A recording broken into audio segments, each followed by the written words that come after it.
Suivez le FCBB sur MaTV en Beaujolais avec Cosmédiette, distributeur exclusif en France de l'authentique baume du tigre.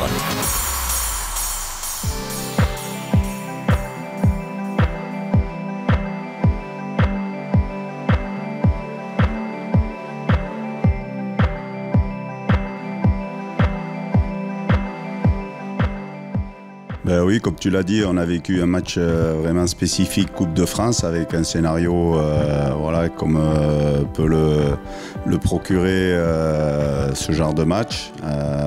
Qui plus est avec cette année une nouveauté sans prolongation. Je pense qu'on a plutôt bien démarré le match. On avait quand même voilà, une assise assez intéressante dans le camp adverse avec pas mal d'occasions. Assez rapidement dans le match. Malheureusement, on n'a pas pu les convertir, mais on sentait que voilà, on avait quand même pris le match par le bon bout. On sait que c'est toujours compliqué, que nous, c'était notre 3e match en une semaine. Donc là aussi, on sait que ça peut peser dans les organismes. Maintenant, on s'est fait un peu surprendre en deuxième mi-temps sur voilà, une occasion de Valence sur un garçon qu'on oublie et qui va en 1 contre 1 contre Lucas.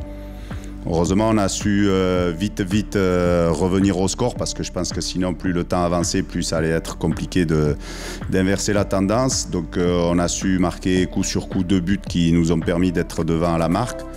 On pensait même avoir fait le plus dur puisqu'à la 91e minute, on marque le 3e et je pense que voilà, tout le monde pensait que le match était terminé. L'arbitre avait annoncé 4 minutes d'arrêt de jeu.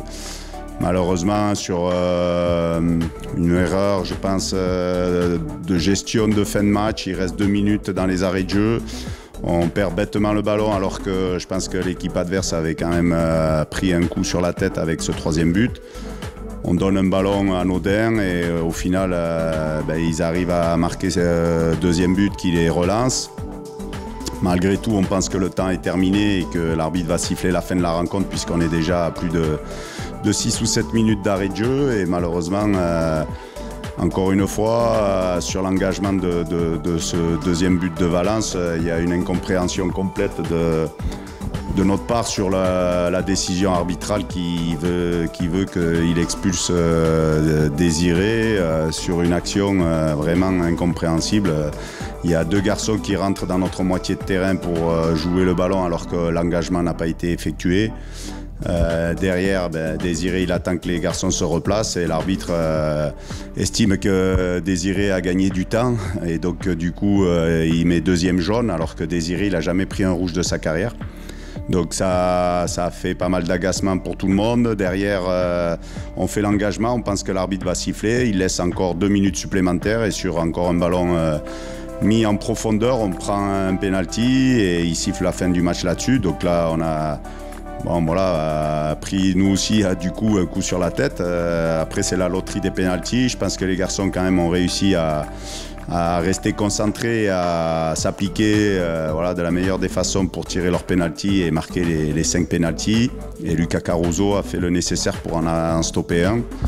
Donc voilà, c'est sûr qu'en général, on a coutume de dire qu'il faut retenir la qualification en Coupe de France quand on voit encore les équipes qui sont sorties ce week-end avec des N1 qui sont au tapis, que ce soit contre voilà, des équipes supposées inférieures de R2, par exemple. C'est jamais simple, mais je pense qu'il faut qu'on se serve vraiment de ces situations où il faut savoir gérer le match. On a 2 buts d'avance, il reste 2 minutes, c'est incompréhensible. Alors je veux bien entendre que c'est la coupe, que voilà, il y a des scénarios, mais je trouve pas logique que des garçons matures qui se doivent en national de savoir gérer ses temps forts ou ses temps faibles. Il faut vraiment, moi j'étais un peu en colère par rapport à ça parce que jamais on doit laisser revenir l'adversaire avec 2 buts, même si voilà, il y a des faits de jeu qui sont contraires. On doit apprendre de ça et j'espère qu'on ne reproduira pas ces mêmes erreurs en championnat.